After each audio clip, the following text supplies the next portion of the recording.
नमस्कार, मैं हूं संजय शर्मा। आप देख रहे हैं 4 पीएम नेशनल, हमारा न्यूज़ नेटवर्क जो भारत में बंद है लेकिन पूरी दुनिया में लोग उसको देख रहे हैं। क्या सीन होगा जब ईरान के तेवरों के बाद अमेरिका में तूफान मचेगा, ट्रंप की सत्ता को चुनौती मिलेगी। राशिद जहीर से मैंने बहुत विस्तार से बातचीत की इन तमाम मुद्दों पर। आपको समझना चाहिए, देखना चाहिए कि भारत का रुख कितना निराशाजनक है। चलते हैं राशिद जहीर के पास। राशिद भाई, ईरान ने तो बिल्कुल कमाल कर दिया है। मतलब किसी को उम्मीद नहीं थी कि ईरान इतनी तेजी के साथ पलटवार लगातार करेगा। 22-23 दिन हो गए हैं। अमेरिका को जैसे कहते हैं ना, नानी याद दिला दी है। अमेरिका कह रहा है कि ईरान नहीं रुका तो हम उसके सबसे बड़े परमाणु संयंत्र पर हमला करेंगे, और ईरान कह रहा है करके तो देखो, फिर हम बताते हैं, हम भी नहीं छोड़ेंगे। ये युद्ध जो है अब बहुत खतरनाक रूप से तरफ जा रहा है। इजराइल पे जहां हमला हुआ है वहां भारतीय बहुत बड़ी संख्या में रहते हैं, और मिसाइल से हमला किया गया। अमेरिका के ना जाने कितने जहाज तबाह हो गए। अमेरिका ने सोचा नहीं था कि ईरान के पास इतनी ताकत है।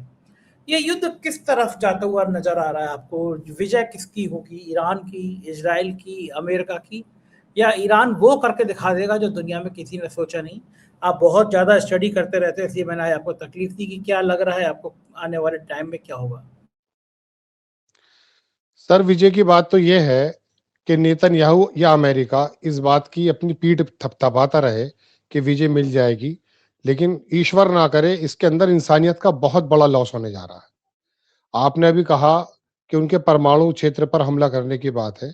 ईरान के 2 परमाणु क्षेत्र हैं, एक बुशर और एक नेतन्स। बुशर पे तो परसों तरसों उन्होंने हमला किया था, 350 मीटर की दूरी पर मिसाइल गिरा था। ये दुनिया का हर देश अपना सिविल एनर्जी जो बनाता है, न्यूक्लियर जो लोगों की आसानी के लिए होता है, वो हर किसी के पास होता है। तो उस पर उसने मारकर ये बताया कि मैं तुझे किस प्रकार से जो है ट्रीट करने जा रहा हूं। और फिर कल तो उसने नेतन्स पर हमला ही कर दिया। नेतन्स भी उनका रिएक्टर प्लांट पूरा बना हुआ है। इसके जवाब में जब ईरान ने हमला किया है, 2 मिसाइल इस प्रकार के 2 शहरों पे मारे हैं। एक डिमोना पर एग्जैक्टली उसी न्यूक्लियर प्लांट पे नहीं मारा है, पास में पड़ा है। और एक उसके 20-25 किलोमीटर दूर शहर है आरद। वहां इतनी तबाही हुई है कि इसराइल का कहना है कि 100 लोग जख्मी हैं। मरने वालों को तो मालूम नहीं है, क्योंकि बहरीन, सऊदिया और यूएई और इसराइल, इनका सर एक इत्तेहाद भी हुआ है, मीडिया का इत्तेहाद। ये पहली बार आप सुनेंगे कि इन लोगों ने, चारों ने ये मिलकर बताया कि अब हम कौन सी न्यूज को आगे लाएंगे और कौन सी को पीछे लेकर ले जाएंगे। अभी बरखद एक बड़ी पत्रकार रही हैं, अक्सर उन्होंने जो है लड़ाइयां कवर की हैं, उनको मैं सुन रहा था 3-4 रोज पहले। वो वही स्टेट ऑफ हॉर्मुज के आसपास थी। तो उन्होंने कहा सर कि यहाँ पर जो न्यूज है वो बड़ी फिल्टर तरीके से सरकार दे रही है, यानी कि जो वो देगी वही हम बोलेंगे, उसके अलावा हमें कुछ बोलने की इजाजत नहीं है। खैर, मैं अपनी बात पर आता हूं सर कि मिसाइल जो मारे गए हैं, वहां अनगिनत लोगों के मारे जाने की भी खबर है। और आज इसराइल के हाल ये है कि इसराइल के मंत्रियों को सड़कों पर घेरा जा रहा है। नेतन्याहू अपनी उस बात पर उतर आया है जिसके बारे में दुनिया के बहुत बड़े बड़े फिलोसफर बात कर रहे हैं। सर, मैं आपका ध्यान, बल्कि मैं हमारे 4 पीएम पर दर्शक देख चुके होंगे, मैंने आज सुबह ही एक प्रोग्राम बनाया था जिसके अंदर मैं आपको बता दूं कि ईरान को और मिडिल ईस्ट को जानने वाले 2 इतने बड़े पत्रकार जिन्होंने दर्जनों किताबें लिखी हैं। अब ऐसा तो है नहीं कि अमेरिका के अंदर उन पत्रकारों की जबानों को ये दबा रहे हों। अमेरिका चाहे कितनी भी हट पे उतर आया हो, लेकिन एक खूबसूरती अमेरिका की यह है कि वहां के पत्रकारों को बोलने दिया जा रहा है। वहां पर प्रोग्राम है सर, मैं आपको थोड़ा सा बताना चाहता हूं। ये उनका, उसका प्रोग्राम का नाम है क्रिस हैगस एक बहुत बड़ा पत्रकार है। और अगर हमारे ये दिखाना चाहें तो ये उसकी तस्वीर भी है। इसने 3-4 किताबें लिखी। उसके अंदर इन्होंने ये बताया है कि दरअसल ट्रंप को किस प्रकार से घेर लिया गया है डीप स्टेट या नेतन्याहू की वजह से। ये परसों का प्रोग्राम है। इन्होंने पूरी की पूरी कलई खोल दी है। बराक ओबामा और क्लिंटन के बारे में इन लोगों ने यह कहा कि उनको भी ये लॉबी जो है उन्हें घेरना चाहती थी, लेकिन ट्रंप इनके घेरे में आ गए। उन्होंने इसके 3-4 सबूत भी दिए हैं। जो नेता ने उस पर ट्रंप पर हमले हुए, एक पाकिस्तानी मूल का आदमी आसिफ मर्चेंट नाम का पकड़ा गया, उसकी बीवी ईरानी थी। तो उन्होंने ट्रंप को यह बताया कि अगर आईआरजीसी को खत्म ना किया गया तो आपको आईआरजीसी मार देगी। एक बात। दूसरी बात, एप्स्टीन फाइल से ध्यान हटाने चाहते थे। तो ट्रंप पूरी तरह से इन्वॉल्व हो गया। अब ट्रंप क्या इन्वॉल्व हो गया, पूरी दुनिया इन्वॉल्व हो गई। स्टेट ऑफ हॉर्मुज से आप देखिए, अब सऊदीया की रिपोर्ट यह है कि $180 प्रति बैरल पहुंचने वाला है। 120 तो लगभग टच कर गया है। यानी कि अगर आप पिछले महीने जब वेनेजुएला पर हमला हुआ था, आप अंतरराष्ट्रीय अगर रेटों की बात करें तो $60 प्रति बैरल था, 120 हो गया, जस्ट डबल। अब ऐसे में स्टेट ऑफ हॉर्मस पर ईरान जिस प्रकार से टोल टैक्स ले रहा है, और बल्कि जापान के बारे में तो आ भी चुका है कि जापान ने कुछ युआन के अंदर पेमेंट की है, तो इस बातों को लेकर अमेरिका झल्लाया हुआ है। लेकिन इस पूरे, अगर आप बात करें पूरी लड़ाई की, तो नेतन्याहू, इसराइल और वो ज़ायनिस्ट लॉबी इस बात में आकर के कामयाब हो गई कि उन्होंने ईरान को, उसको, अमेरिका को एक ऐसे दहाने पे खड़ा कर दिया जिसका खमियाजा पूरी दुनिया भुगतने वाली है। अब अगर खुदा ना करे, ईश्वर ना करे सर, अगर ये परमाणु की तरफ चला गया, क्योंकि 3 दिन पहले इसराइल का अखबार है, उसने कहा कि अब हम 10 न्यूक्लियर, एक टैक्टिकल न्यूक्लियर बोलते हैं सर, छोटे से एरिया के अंदर मारना, उसको मारने का प्लान कर रहे हैं, और उसी की प्लानिंग बना भी रहे हैं नेतन्याहू। मस्जिद अक्सा के पास एक मिसाइल मारा गया है, उसके बारे में ईरान ने कहा कि हमने जेरूसलम पे कोई भी मिसाइल नहीं मारा है। वो ये दिखाना चाहता है कि एक मिसाइल अगर मस्जिद अक्सा पे गिरा और पूरी दुनिया के मुस्लिम वर्ल्ड को देखो एकदम लड़ाई के अंदर कूद जाएंगे, जो सऊदी मुल्क अभी तक नहीं कूदे हैं, जो यूरोप अभी तक नहीं कूदा है। अब स्थिति ऐसी पैदा हो गई है कि अब इस लड़ाई के अंदर उनको इंटरवीन करना पड़ेगा, और उसकी वजह सिर्फ वो प्लानिंग है जो मैंने अभी आपको बताई, जो अमेरिका के टीवी चैनल्स पे वहां के रिपोर्टर्स दिखा रहे हैं। अब ईश्वर ना करे ये लड़ाई आगे बढ़े, लेकिन फिलहाल ईरान की बात यह है कि पिछले 48 घंटों में नेतन्याहू ने यह कहा कि ऐसी रात, ये शब्द है उसके, ऐसी रात मैंने नहीं देखी है जिस तरह से ईरान ने उसका, मैं कहूंगा अपनी आम जबान में, भसरा बिगाड़ कर रख दिया है। इस समय इसराइल के हालात बड़े खराब हैं जी। ये युद्ध बढ़ा कि इजराइल ने बड़ी साजिश के साथ अमेरिका को शामिल तो कर लिया, लेकिन इजराइल के इतना बुरा हाल हो गया जो इजराइल ने कभी कल्पना नहीं करी थी। कई दिन तक तो नेतन्याहू को लेकर ये खबर चलती रही, पता नहीं वो जिंदा हैं, मर गए, बंकर में छुप गए, और एक के बाद एक तरह, जिस तरह मिसाइल अटैक हुए, केमिकल अटैक हुए, वो एक बहुत बड़ी तबाही की तरफ इशारा कर रहे हैं। इजराइल अपनी मोसाद को लेकर बड़ा घमंड करता था कि हमारे पास मोसाद है, हमारे पास दुनिया की सबसे बड़ी खुफिया एजेंसी है। ये मोसाद कहाँ चली गई थी? उसको पता ही नहीं था कि ईरान कितना ताकतवर देश है। ईरान के पास हथियारों का इतना बड़ा जखीरा है कि अमेरिका के पसीने छुड़ा देगा। ये सब बातें उस इंटेलिजेंस को पता क्यों नहीं थी? कहाँ चूक गई वो इंटेलिजेंस? सर मोसाद की जहां तक बात है, मोसाद को तो ईरान के बारे में इतना पता है कि शायद ईरान को इतना नहीं मालूम। उन्हें मालूम है एक एक चीज का, उन्हें तो एक्चुअली इस लड़ाई को एक्सीलेट ही करना था। यही वजह है कि पिछले साल जो 12 दिन की लड़ाई हुई थी, उसमें जो ईरान ने जिस प्रकार के कुछ मिसाइल दिखाए थे, उससे ये अलर्ट हो गए थे, उनको पता चल चुका था कि मिसाइल ईरान बना चुका है और बहुत बड़ी तादाद में मिसाइल उनके पास है। तो वो तो एक्चुअली ईरान से कोई डरना नहीं है, उनको तो इस लड़ाई, इसको तबाही में लाना है।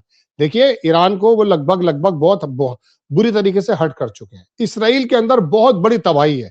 इस बात के लिए मोसाद, ज़ायनिस्ट लॉबी, जो मैं आपसे बार बार कह रहा हूं, वो पूरी तरह से तैयार है। बस उनका तो कहना यह है, अभी नेतन्याहू जो 10-12-15 दिन पहले आए थे, उन्होंने कहा था कि यह धार्मिक युद्ध है, मैं 40 साल से इसकी तैयारी कर रहा था। उसको अच्छा, 2 चीजें मैं आपको सर और बता दूं, हमारे दर्शक भी जान लें। सिर्फ 2 देश दुनिया में ऐसे हैं जो अपने अपने 5000 पुरानी बात पर अटके हुए हैं, एक ईरान और एक इसराइल। इसराइल भी उसी तरह की तैयारी कर रहा था, और ईरान ने भी कहा कि हमें यूएई जैसी बड़ी बड़ी बिल्डिंग्स नहीं बनानी, हमें मालूम है हमें तबाह कर दिया जाएगा। इसलिए उन्होंने मिसाइलों पर ज्यादा ध्यान दिया, और जेरे बंकर 300 मीटर तक इनका B-52 हमला कर सकता, 200 मीटर तक। उन्होंने 500 मीटर तक नीचे जाके अपना जो है ना यूरेनियम का तमाम धंधा और वो जो मिसाइल्स हैं अभी रखे हुए हैं। और अभी ऐसे मिसाइल कई सारे बाकी भी हैं जो दुनिया चौंक जाएगी, उसको देखेगी। तो ईरान भी अपनी तैयारी कर रहा था, क्योंकि ईरान को भी मालूम था कि आने वाले पूरे एरिया में ये ज़ायनिस्ट लॉबी कौन सी अपने मसीहा का इंतजार कर रही है। सर बात यह है कि हिंदुस्तान के अंदर जब हम कभी किसी पत्रकार से बात किया करते थे कि इस तरह से एक धार्मिक युद्ध होना, तो कहते थे कौन सी दुनिया में जी रहे हैं। आज वही पत्रकार, हालांकि वो हिंदी अखबारों के पत्रकार थे, मैं उनका सम्मान बराबर करता हूं, लेकिन वो अंतरराष्ट्रीय, हमारे यहाँ एक बड़ी दिक्कत ये थी कि अंतरराष्ट्रीय स्तर पर, कूटनीति स्तर पर बात करने से घबराते थे। आज चलिए अच्छा ये हुआ कि युद्ध से कम उनके दिमाग के चक्षु खुले और उन्हें पता चला कि नहीं, एक धार्मिक युद्ध भी है। नेतन्याहू जब सामने आया, उसने कहा कि मैं 40 साल से तैयारी कर रहा था। और जिस पत्रकार की मैंने अभी आपसे बात कही, 6 लाख लोग देख चुके हैं उसको, उन्होंने कहा इस अब से पहले क्लिंटन को और बराक को इसी ट्रैप में फंसाने की कोशिश की जा रही थी। लेकिन अब आकर के बल्कि एक बहुत बड़े फिलोसफर ने तो यह कहा कि एक बेवकूफ प्रेसिडेंट की तलाश में था नेतन्याहू। शब्द यही है सर, स्टूपिड प्राइम राष्ट्रपति की तलाश में था, वो उन्हें मिल गया। अब वो आदमी एप्स्टीन फाइल की, देखिए मैं आपको सच बता रहा हूं, मैंने पहले भी प्रोग्राम में कहा, ट्रंप लड़ाई नहीं करना चाहते थे। ट्रंप को तो एप्स्टीन फाइल के माध्यम से और बाकी डरा धमका करके इसके अंदर इन्वॉल्व किया गया है। अब ट्रंप ने कल सुबह कह भी दिया है अपने ट्विटर हैंडल पर, ट्विटर हैंडल तो उनका नहीं है, ट्रंप उनका सोशल ट्रूथ है, उस पर उन्होंने लिख दिया है कि मैं इस लड़ाई को वाइंड अप कर रहा हूं। मैं इस लड़ाई को वाइंड अप के शब्द हैं सर, और ये लड़ाई मेरी थोड़ी ना है, स्टेट ऑफ हॉर्मस पर मेरा तेल थोड़ी ना आता है, यूरोप का तेल आता है। अगर उनको लड़ना है तो लड़ाई, मैं उनका साथ दे दूंगा। लेकिन 12 घंटे के बाद उनका फिर जो है जहन बदला, उन्होंने कहा 48 घंटे का मैं अल्टीमेटम दे रहा हूं, स्टेट ऑफ हॉर्मस को यदि खोल दो वरना मैं बड़ी तबाही फेरने वाला हूं। ये समझ में नहीं आता है कि अमेरिका का राष्ट्रपति, दुनिया का सबसे ताकतवर आदमी, हम जैसे छोटे मोटे पत्रकार भी बात करते समय ये सोचते हैं कि हमारी बात पकड़ ली जाएगी, लिहाजा बहुत समझनी चाहिए। क्योंकि ट्विटर पे सर मैं अपनी बात को यही रहूंगा, मैं ट्रंप पर ही, ट्विटर पर ये समझ लीजिए 90% इस समय जानकारियां फेक हैं। आप चैट जीपीटी और ग्रोक का अगर इस्तेमाल करेंगे तो पता चलेगा वीडियोस बनाकर डाल रखी हैं। ऐसे में हमारी जिम्मेदारी बन जाती है बहुत ज्यादा ध्यान से सोचना, बड़ी निकाल कर लाना। ट्रंप साहब सुबह कुछ और कहते हैं, शाम को कुछ और कहते हैं, क्योंकि वहां से उनको संचालित कर दिया जाता है।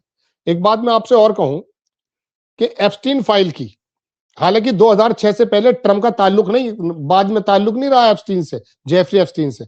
अगर कोई वीडियो सर इस प्रकार की आ जाए कि 11 से 12 साल की कोई बच्ची उसके साथ दुष्कर्म हो, ईश्वर ना करे, तो आप ये बताइए ट्रंप मुंह दिखाने लायक कहां रह जाएंगे। और ऐसी ऐसी वीडियोस का उनके पास भंडार है। ये अमेरिका के अंदर बात चल रही है। अब वो डर गया अपनी पर्सनैलिटी को लेकर के, उसको नोबेल भी चाहिए, वो दुनिया के अंदर उसके बारे में किताबें लिखी हैं। सर मैं एक बात और बता दूं, याद आ गई मुझे, अगर आप कहेंगे तो हम दिखा देंगे। ऐसी किताबें हैं जिसको अंदर इसको किंग बताया गया, इसको मसीहा बताया गया। अब इनके पेट में, जैसे हमारे यहाँ भी एक हमारे महामानव है, उनके अंदर भी हवा भर जाती है, इसके अंदर भी हवा भरी हुई है कि यार वो मसीहा शायद मैं तो नहीं हूं। क्योंकि अब बनारस में आपको याद होगा कि हमारे मोदी जी ने कहा था कि मुझे अब ये बात में बिल्कुल कन्विंस हो गया हूं कि मुझे किसी काम के लिए भेजा है।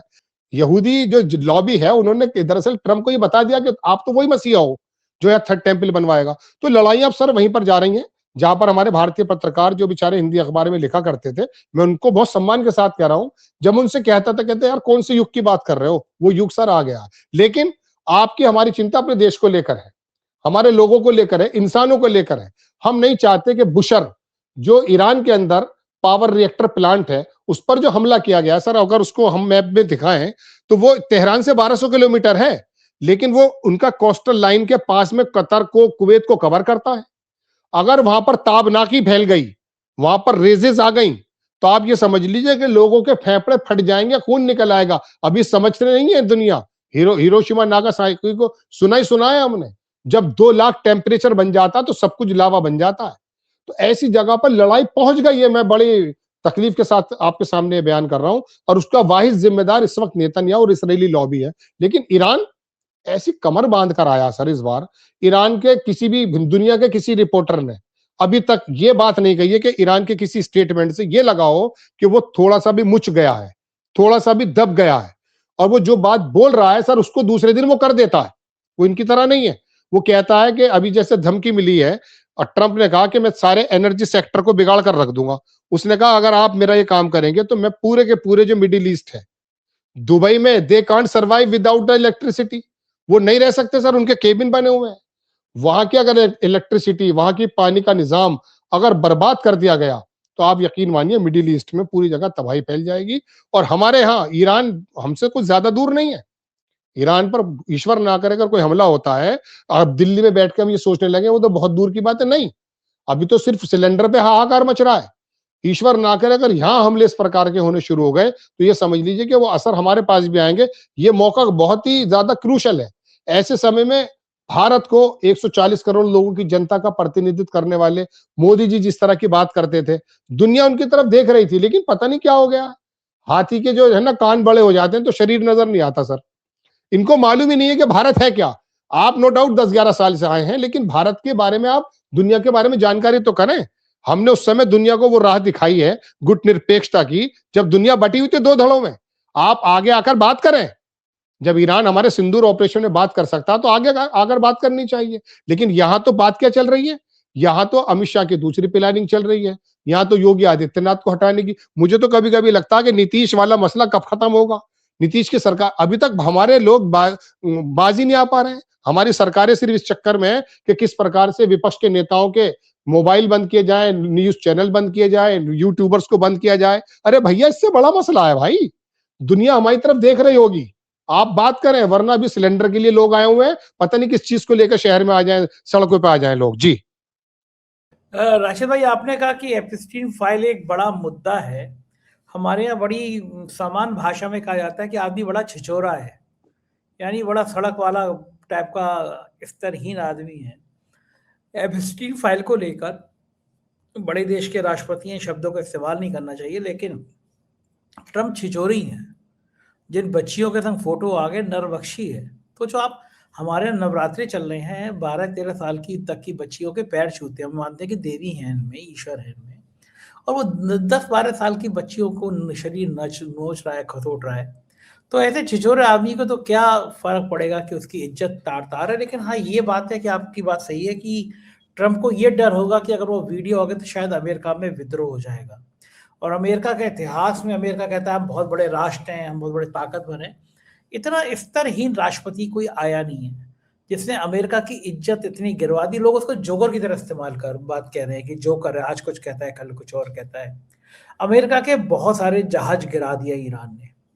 कभी कभी ऐसा होता है राशिद भाई, बहुत ताकतवर आदमी हूँ मैं अपनी सोसाइटी का, और मैं अपने गार्ड को गाली दे दूँ, थप्पड़ मार दूँ, तो उसको पता है गार्ड को बहुत बड़े आदमी होंगे, ये मेरा, मैं तो क्या कर सकता हूँ। लेकिन पलट के गार्ड मुझे एक दिन गधा कह दे तो मेरी सब इज्जत खत्म हो जाएगी।